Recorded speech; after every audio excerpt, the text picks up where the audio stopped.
So, what I'm going to... I've been thinking about this the last probably few weeks. So I've developed this new model really with respect to masculinity. And it's very new. It's very new in my mind and heart in terms of how I've put it together. So with respect to how I want to present that today, I've been thinking about how do I do this? And I've been stuck a little bit. Because the model's there. You're going to see the model in a moment. But there's so much depth to each principle or tenet. There's 12 principles to this model of masculinity. And I just want all the ladies in the room to know that this isn't just about men. Let's get really clear on that.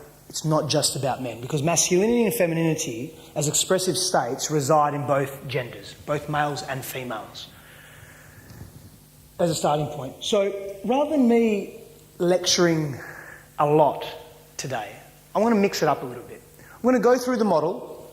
I'll get into the model at whatever depth I can. And then I want to open up the floor.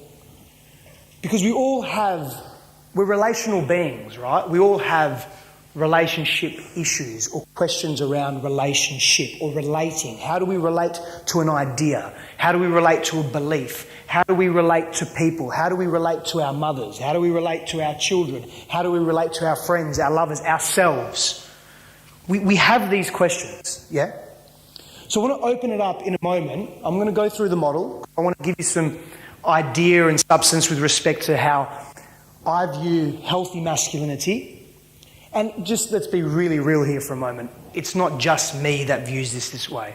I'm simply standing on the shoulders of giants, and I've put something together that may be of service in some way to some of you, and it may ring true, it may make sense, it may be resonance, yeah? And I want to have a conversation. I want to open it up. I just want to have questions, discussions, yeah? So let's go through layers of consciousness. Firstly, what is consciousness? In the most simplest form, consciousness is simply awareness. It's awareness of who we are and where we are. Now, when we dig deep and we go into a more complex understanding, a more layered understanding of consciousness, it's everything that we've experienced and everything that we've interpreted in life that brings us to a point in space and time, right here and right now, that allows us to understand and relate to the world in a very particular, specific way.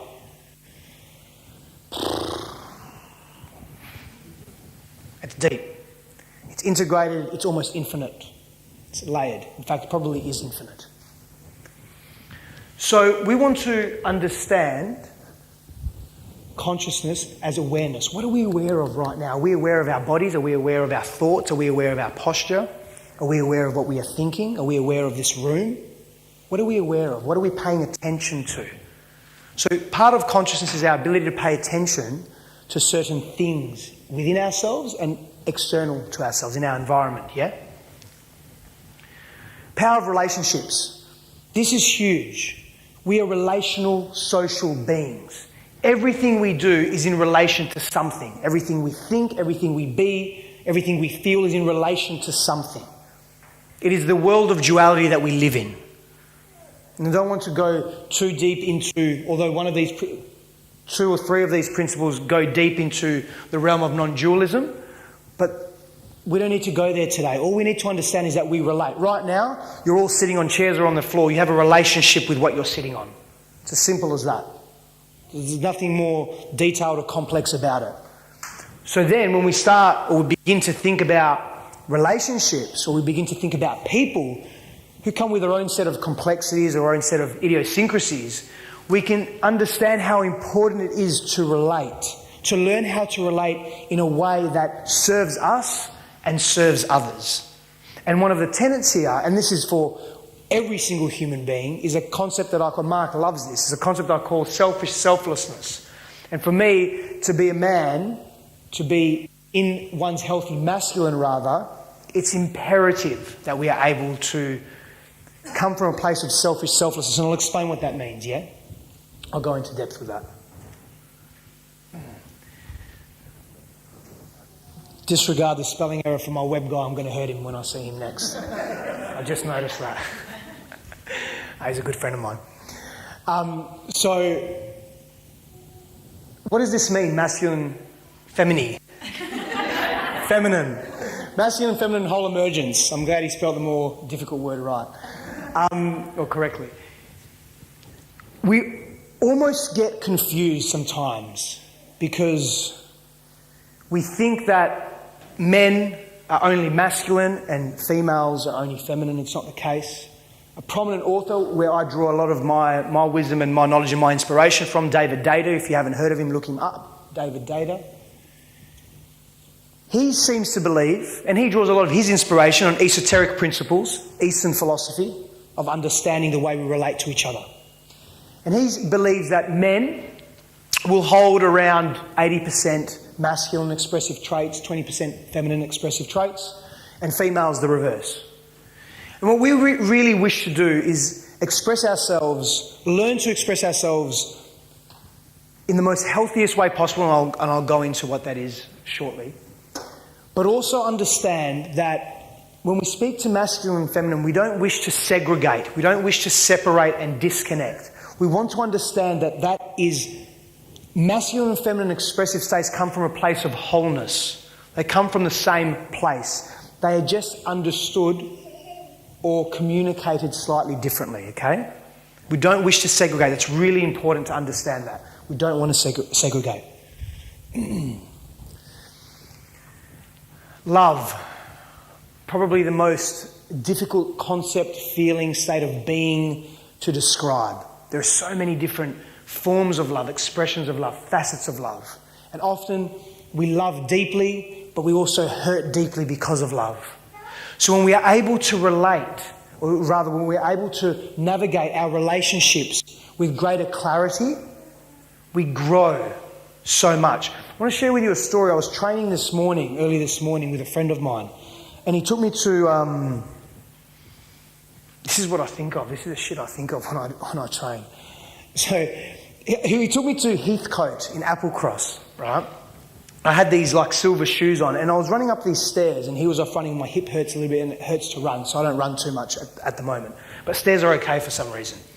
So I'm running up and down these stairs, and my vision, I'm really struggling because these stairs have like 1 centimetre cube holes in them. All the stairs, the platform, and then it goes below, and there's grass below. And my shoes are a similar colour to this concrete. And I couldn't actually see where I was. My eyes were struggling to see where I was stepping. As far as I know, I have pretty good eye-hand coordination, eye-foot coordination. And I started thinking about contrast, because if I had like red shoes on, or blue shoes, or black shoes, I'd be able to place my footing with a lot more clarity, right? It would be easier to do. So I was thinking, this is the importance of contrast. This is the importance of contrast. Because contrast is a gateway to knowing self. Just sit with that for a moment. So when we're talking about love in fire, we're talking about the difficulty that we sometimes experience in love, or in life in general. But that difficulty is a contrast to lead us to understanding the wholeness of who we are. So 2 parts, or we'll call it separation, within a whole. But if we do not understand that there's a contrast, there's a difference in life, we will never become whole. And why is becoming whole important? Because when we feel whole, we are growing. When we're not whole, we're fragmented. Our sense of well-being is diminished. We lose ourselves in confusion. We lose ourselves in not being aware of who we are. Who here, hands up, who here sometimes feels confused in life? If everyone's hand's not going up, then I need to spend some serious time with you and maybe bow to you as a guru. We feel that. We all go through that. That's part of life. But in that confusion, we have an opportunity to come back into alignment. And it's through polarising opposites that we do that. We often think that difficulty is bad, or challenge is bad, or pain is bad. So we disassociate with it, we suppress it, we ignore it, and we only pursue these experiences of joy and bliss and elation. That's polarised, that's not healthy. That also gives us a false sense of reality and a false sense of connecting to and understanding self. So sometimes when we experience difficulty in love, it's an opportunity for us to grow. And for me, my personal belief is that one of the grandest reasons why we're here on this earth, every single one of us, is to expand our consciousness, to expand our level of awareness, to grow, essentially. Yeah? Relationships and health. Obviously, this weekend is about health. So the more conscious our communication with each other, with ourselves, with strangers, we feel better about life. We feel better. We're able to connect more to who we are, to our truth, to our authentic nature, to what we value most, to our purpose, to what's important to us in life. So we're talking about health because we know in so many different ways that our thoughts and our feelings and our emotions influence our physiological health. They impact our physiological health. So maybe if you've been deeply sad or upset at the loss of a loved one or a breakup or something tragic that you've been a witness to, a death or whatever it may be, you feel that pain in your body often here. There's deep reasons for that. Without going too deeply into it, I'm not sure if Nathan touched... Did he touch on the vagus nerve at all? No. Okay. All right. So for your own research, look up the vagus nerve and how it connects the digestive system. I think you sent me an article on that a while ago, actually. That was a really good article, by the way. Sorry? I spoke about it yesterday. Yeah. So the importance of the vagus nerve, this is as an example, yeah? But the importance of how the nervous system interacts with our brain. And our mind is the brain in motion. Our mind is the brain in motion. Sit with that for a little bit. But it's so important how we move through life, how we choose to move through life. So this is the model. I call it the conscious warrior model. And again, it's an awareness. It's awareness of self. It's an awareness of our environment. It's an awareness of how we move through the world, how we choose to move through the world. Now, please understand that everything that anybody presents to you in life, whether it be me, whether it be the Pope, whether it be your father, whether it be a loved one, it's just information. They are ideas. They are theories. You know, we talk about gravity. It's a theory. Everything is a theory. Everything is an idea. And if you resonate with the idea, fantastic. If not, that's fantastic too. Then it's an opportunity. It's a contrast for you to look elsewhere, to search elsewhere. Don't take anything I say for gospel. Do not take anything I say for absolute truth. But feel into the ideas that I'm presenting here, and if they align with you. And if there's something that you're not familiar with, then explore that unfamiliarity within yourself. You're super cute, aren't you? Does that make sense to everybody? Does that resonate with everybody? Yeah?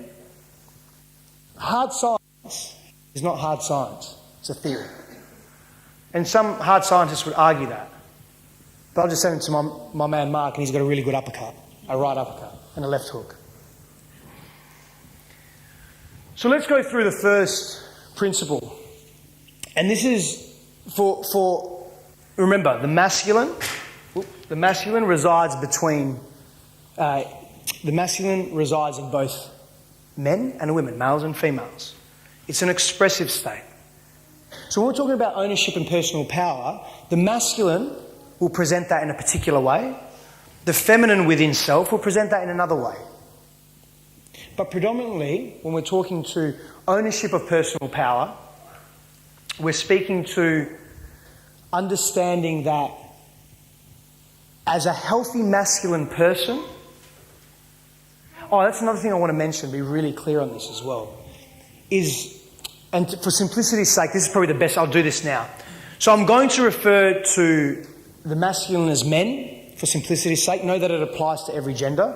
I'll refer to men and women if I'm speaking to intimate relationship. Know that it refers to men and men, women and women, and any other neo-gender you wish to apply that to.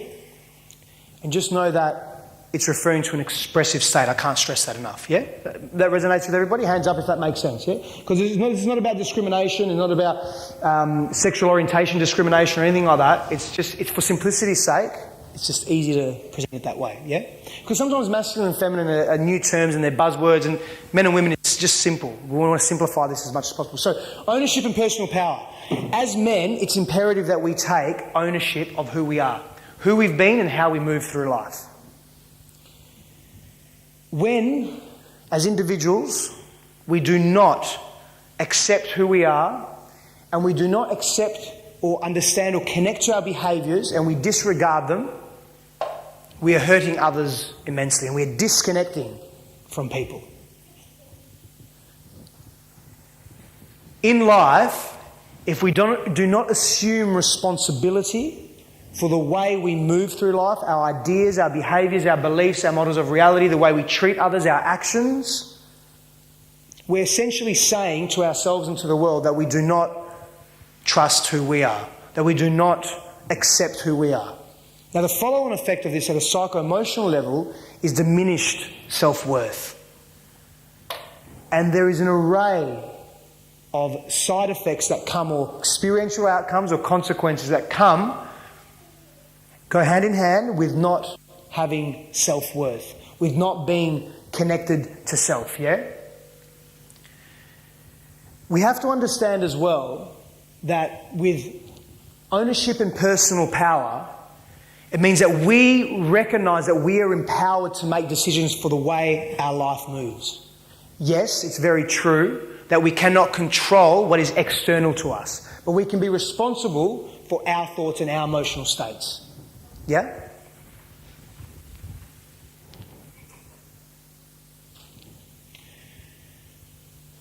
In stillness is where we, as men need space. Okay, so space is found in stillness. It's found in solitude. Reflection,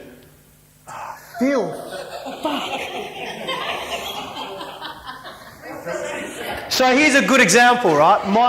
I'm responsible for that. Because Phil says, double check, Steph, make sure you're happy with everything. Yeah, sure, Phil, I'm happy with everything. I have to take responsibility for that. It's a really good example. So when we all take responsibility for who we are in the world's a very different place. Very different place. My role was to proofread. I didn't proofread correctly because I was in a rush. I had to take ownership for that, yeah? Simple example, but when you start to magnify that in relationship, how we act or how we treat others, are we abusive? Do we swear? Do we trigger them? Do we treat them ill? And we don't take responsibility for that, and we blame and we externalise and we shame outside of ourselves because the ego wants to protect itself. We're not assuming personal power for who we are. No, he didn't do it on purpose. He's just... And maybe he did, doubtful though. He's got a couple of new guys working with him and they've made a couple of spelling errors before, but it's all right. So, stillness, ladies, in relationship that you've been in, how often does it come up that your man needs space? Or your man perhaps needs solitude? Or your man needs to be with his friends? Or your man needs to be outside or removed from family life? He might still be with other people, his social peer groups and so forth. It could be his career or work, whatever it may be. But how often does that come up where he is needing space or you've been able to notice that? Hands up? No? Yes? Sorry? You're not a man, you just have a masculine tendency towards that particular attribute, yeah? So that's another discussion when we have contralateral polarised sexualisation within ourselves, yeah? But we all need space, we all need stillness, because in that we're able to reflect on who we are. We're able to connect to ourselves. The aircon's off, is it? Getting off.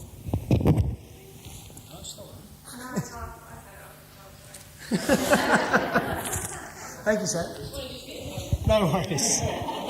Appreciate that. that goes back to the conversation. Thank you. Can you still hear me? Yep, good, okay. Thanks, Sam, I'm sweating, appreciate it. You should put it back on for me even after.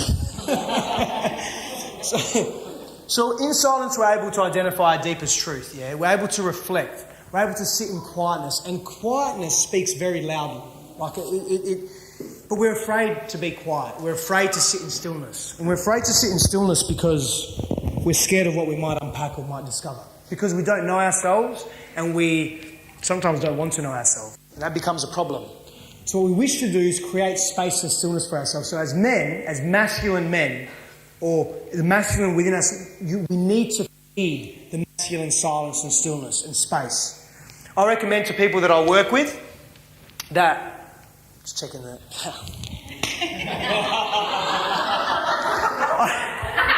This is incredible.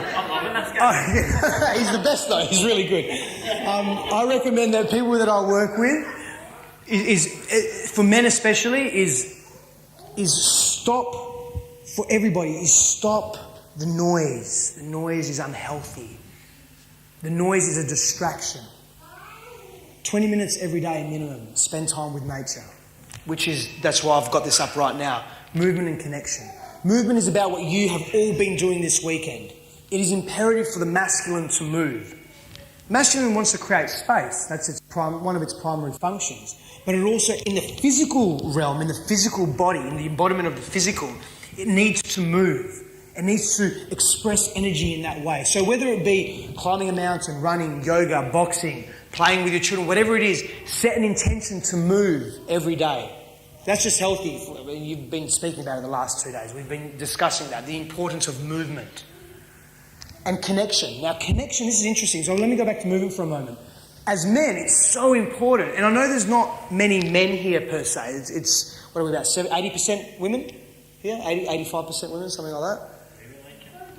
Don't think for a moment that this is important to you, that this model of the conscious warrior of the masculine is not important to you, because I guarantee you have fathers, brothers, uncles, partners, husbands, boys.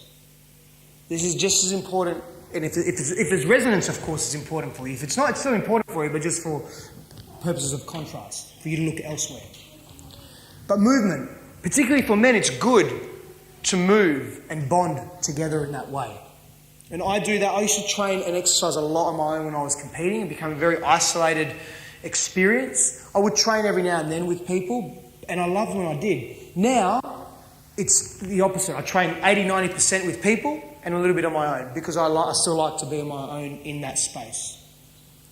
But it shifted for me. It's so important to bond as men together, masculine, sharing that movement. Connection is about connecting to each other, connecting to Mother Earth.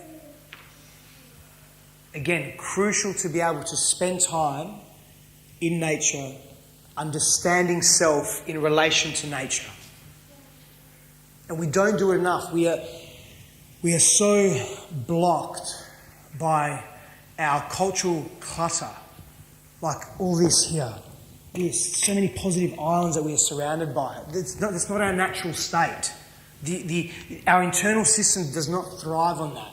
Our internal system, our digestive systems, our enteric systems, our nervous systems, it doesn't function highly on that. It functions best when it's in beautiful symbiotic cohesion with nature.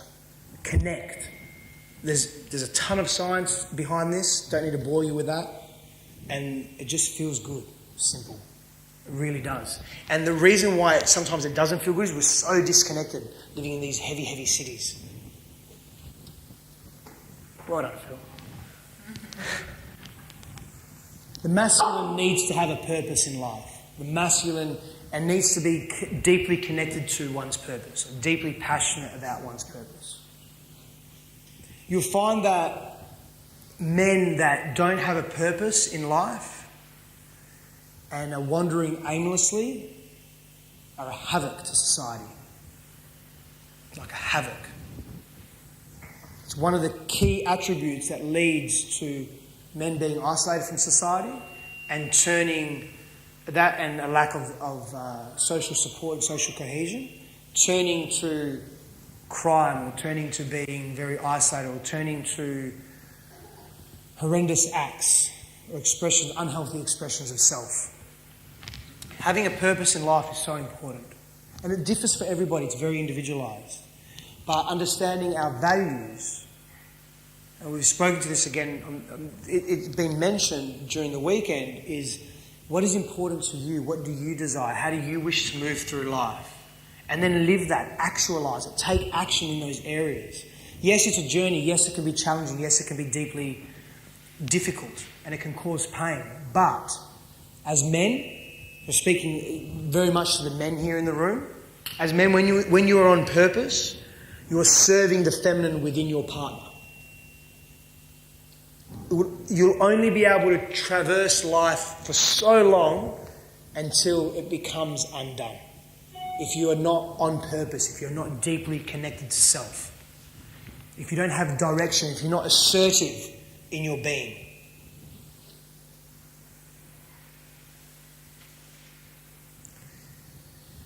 So inspired action, I'm not going to spend too much time here because it's actually quite ethereal, esoteric, deeply spiritual. But inspired action follows on from having a purpose in life, which is very much connected to the human world, so to speak, or the human construct of understanding self. Inspired action goes deeper than that. Inspired action transcends purpose almost, or adds to purpose. And this is where selflessness comes in a little bit later. But inspired action is being present, is having this discernment around self that is so clear and so connected not only to one's own path, but to the path of every other living sentient being. And we start to move through life to be of service not only to ourselves but to others. So you don't need to be awoken every morning and told what to do or who to be. You simply embody that fully because you're so deeply inspired by life. This one's really important because here there's an honouring and an admiration and a belief in self first. So we're speaking to self and self-worth. We're speaking to an ability to connect to one's value and an ability to be able to see. In order to connect to it, we must see it. And I'm not just speaking with our eyes, I'm speaking with our hearts, with our inner minds, with our inner eye. We must be able to see the value that we maintain. Now when we move beyond this, and this is very important for men, is that there's a deep, I wish I had the adjective, I don't have adjectives enough to describe this, but there's a deep honouring admiration and belief in the feminine. In particular, our intimate partnerships. Like we completely honour her entire being as men.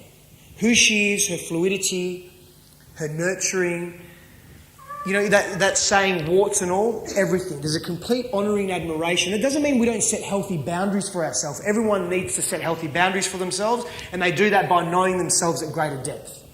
You can never know yourself fully per se. I say that sometimes, know yourself fully, but it's only fully in that moment. It's transient. It's a transient knowing, yeah? Because you're always in flux, you're always growing, you're always expanding yourself. With every millisecond or microsecond, or however you want to break down that time and space, you're always in flux and growing. But here, this honouring is a deep worship for the feminine within ourselves and the feminine within others, especially in our intimate partnerships. So by coming from that place, that belief system of complete honouring, the way we choose to interact with our partners or with life, with people in our lives is very different. There's less upheaval, there's less disconnection, there's less animosity, there is more patience, there's a greater cultivation of patience, acceptance, respect, reverence, all because we come from a place of wishing to honour completely the feminine without distortion. That's the important part, because as men, we want to change things. And if we see a problem, we want to fix things. I saw a great analogy. It was a short video, maybe some of you have seen it. There's a man and a woman speaking, and this woman has a nail in her head. Like literally like a nail in her head. And she's telling her partner, I really have a headache, and I'm in pain and it's hurting. And he's saying, you have a nail in your head. She said, no, just forget about the nail. I'm telling you how I feel. I have this pain and my head hurts and it hasn't stopped. And he's saying, you have a nail in your head. Why don't we just take the nail out? And she's fighting him, right? Because it's not actually about the nail. When we're talking about the feminine wants to be in flow. The feminine wants to express. Men have this within them as well. They want to express. We just, as men, we suppress that. So culturally and socially, we've been told not to express ourselves. Not to share vulnerability or emotions, because there's a weakness associated with that. And if there's a weakness associated with that, then the ego is threatened. The ego is about self-preservation. So physically we feel that we potentially may die. So we suppress, because that's a cultural norm. But it doesn't work, we're just polarising ourselves. Does that make sense? Can everybody understand that? Hands up if you can understand that. Yeah. Don't just put your hand up if you don't understand it. And if there's something you don't understand, you can ask or save it. Say, what don't you understand, darling? Tell me. I'm being cheeky. You put your hand up whenever you want. So we have to be able to connect to ourselves and allow the expression to take place. Men want to fix things. So when we just honour the feminine for what she is in that moment, for who she is, the diffusion that takes place and the connection that takes place is profound and remarkable. Men want to fix. We don't always need to fix. Okay? Please note that there's so much more to each principle than what I'm going through. Please understand there's great depth, yeah? Like, I've written about, I think it's nearly 30,000 words. So it's like effectively 3 master's thesis on just this model. Okay? So, obviously I'm not going into that because it takes days to flesh out. But understand that I'm just giving you the basics of it. Not because you're not capable of understanding it, everybody is. Is because of the environment that we're in. Yeah? I have a time constraint, so to speak. Verticality and discernment. I really like this one. And I like that Phil's spelt it right as well. That's great. So, what does that mean? Can anyone tell me what verticality and discernment means? Or just tell me what it means for you, for a masculine man to step into verticality and discernment. What does it mean? Anyone? Did you say something, Stef? Inner knowing, yep. Verticality, upright. Yeah, what does upright symbolise then? Keep going. Like rooted. Got love you, yeah, but when I'm like this, as opposed to this, maybe if I say that. Sorry guys, can you hear me? Like, I'm not confident. Okay, and it's not an ego thing. It's about trust. It's about being open with self. Now, when the feminine is able to observe that in the masculine, within and without, deep trust is cultivated. Everything that you said is in alignment with what discernment and verticality is about. Discernment is clarity, conviction, sometimes almost very rigid and black and white. And discernment is usually associated with Ajna chakra, yeah? So Ajna is third eye chakra, but it's just symbolic of this state of being, of ascension of consciousness, yeah? Of awareness of the world and self. Again, not to go too deep into that. But discernment is very important in association with verticality. What verticality does, it builds trust, it builds certainty. What does the feminine need? Certainty, safety, stability. Verticality, it assists us in connecting to that, in understanding ourselves in that space and being a pillar of strength for others. When we naturally are able to connect that, but we connect to that through believing in ourselves, through that honouring and that belief, that self-belief in self, yeah? Selfish selflessness. There's 6 premises that this is based on. I won't go into it too much now, but I'll explain to you the very basic concept of this. Okay? And this is where men, so much in this world, men that are hyper-masculine or in their unhealthy masculine, both dark and light, more dark so than anything else, is that they are purely selfish and it's all about them. You need to be selfish. We all need to be selfish. It's actually what keeps us alive. If you weren't selfish, you wouldn't eat, you wouldn't drink water, you would choose not to breathe. You need to be selfish. But it's the intention behind this concept that defines how you move through life and who you become and how you treat others and the quality of the relationships that you have. So to be selfish in this sense is to be connected to one's path, to your path, to have clarity on where you wish to go, to take action in life that aligns with your well-being, whatever that may be for you. But here's the ticket, here's the key, is to simultaneously do that and be that for others. So in other words, whilst you're thinking about yourself, you're simultaneously thinking to the best of your ability, how are these actions going to serve others? How can I be of service to others? How can I improve another's life? And when we do that, we immerse ourselves in a very natural state of giving, which is biologically hardwired within us, but it's also deeply culturally accepted. So there's an array of benefits that come with that. But what we're doing is we're evolving ourselves. We are essentially evolving our states of consciousness, yeah? And states are in flux. So there's stages of development, just on a side note. So there's again, if you look at David Data's work, there's 3 to 5 stages of development within human beings in terms of relating, yeah? When we're talking about stages, we're talking about our grounded nature, so to speak. So it takes time for us to transcend from stage to stage, or to move from stage to stage. States, rather, are in constant flux. So states can be part of a stage of development. So, for example, a first stage man with respect to this, it wouldn't even exist. It would just cut the selflessness out, purely selfish. Purely interested in one's gains. Purely interested in one's movement through life, and nothing else matters. As we move to 3rd, 4th, 5th stage development, and depending on who you speak to, like Ken Wilber, another prominent author that I draw a lot of inspiration from, has 7 stages of development across various aspects of life. So morality, ethics, physicality, emotions, one's mind, psychology, social interaction, politics, an array, yeah? A 3rd stage man is very much entrenched in this space. Healthy masculine expression, yeah? Intelligence.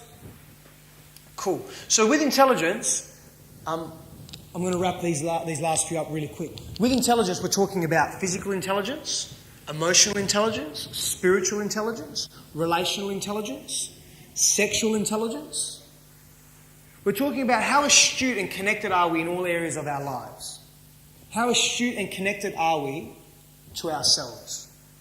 How do we make decisions in life? Why do we make those decisions? What are those decisions connected to? How do we treat others? Intelligence is important to cultivate for so many reasons, and again, as men, we just don't do it. Like, we don't do... most men are in 1st stage development when it comes to sexual relationship. Maybe 2nd stage. Or intimate relationship. It's more about them than it is about them and their partner, or even their own growth. It's more about immediate, short-term gratification. And we lose ourselves in that. And there's reasons for that. There's a byproduct of society, of culture, of upbringing, of interpretation of life. There's multiple reasons for that. This is deeply important. I like how he's got all this right. This is like hard for him. So this is really important for men to have their own, for everybody, every human being, but especially for the masculine to be grounded in a ritualistic, esoteric practice. And again, the feminine will express that very differently to what men might. See, with men, they thrive on silence and stillness. So for a man, as an example, it might be beneficial to simply just sit in silence, maybe light a candle, do an open eye meditation, maybe worship Shiva, maybe just have a simple creative visualization around who he is in the world and how he wishes to treat others. Where a woman might the feminine may engage in ecstatic dance, or may do yoga, or may sound therapy, or sing, for example. And that's one of her esoteric sacred practices. Also with this as well, it's so important that men bond in this. So they have their own time, but they also share that sacred esoteric practice with others, other men in particular. Healthy men, not unhealthy men, because that just perpetuates more unhealthy behaviour. Anyway, not Vince, but divine. So divine. I'm going to go home tonight, I'm going to meditate for like 8 hours on how not thorough I am. Divine worship and surrender. Okay? This is specifically related to the feminine. And it's also part of the honouring and the belief and the admiration of the feminine. But literally learning to bow to the value that the feminine has, because in our society has been discounted far too much. We value a society of hard science, of materiality, of the physicality, of the physical senses, very much grounded in masculine dichotomy or masculine expression. Nothing wrong with that, but it's too extreme. So as men, we need to learn to bring into divine worship, what we value most should be the feminine and the masculine equally. Explorer. As men, it's by almost by... See, if you follow certain philosophical ideals, such as Tantra, for example. So much of my inspiration as well has come from Tantra. Now, Tantra has been bastardized in Western culture, and it's become more about sexual conduct and sexual interaction and sexual intimacy, as opposed to the deep, rich philosophical understanding and the wisdom practices that Tantra represents. The reality is that sexuality is a very small, in fact, the smallest component of Tantra. So in a non-dual Saiva Tantra, this is deeply important because it allows, because Tantra would say that there are natural states for the feminine and the masculine to move in. And one of them for the masculine is to explore. So we're talking about exploring ideas, belief systems, self, exploring the world around us, exploring the feminine, exploring the masculine, exploring anything and everything. In other words, having an infinite childlike curiosity about life and allowing ourselves to express that, allowing the masculine within us to express that in life and through life.